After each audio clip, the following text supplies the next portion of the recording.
लोकतन्त्रमा हैन जनता सार्वभौम हुनुपर्छ। जनता नै सार्वभौम हो, पार्टी होइन है।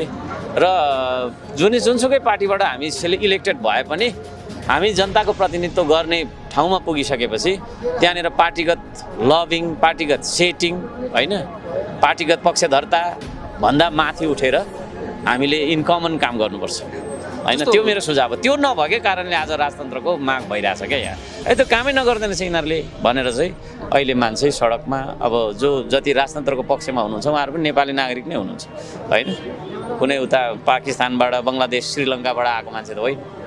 त्यसले गर्दाखेरि अब त्यो कसरी चाहिँ त्यो लहर सिर्जना भयो त हैन। हिजो चाहिँदैन भनेर तिनै जनताले बिदा दिएको व्यवस्थालाई फेरि तिनै जनताले फेरि ल्याउनुपर्छ भनेर आज सडकमा आन्दोलन किन गरिराख्नु भएको छ भन्दाखेरि अब गम्भीर रूपमा समीक्षा गर्नुपर्छ दलहरूले हैन। जो चाहिँ सत्तामा हुनुहुन्छ उहाँहरूले है गम्भीर रूपमा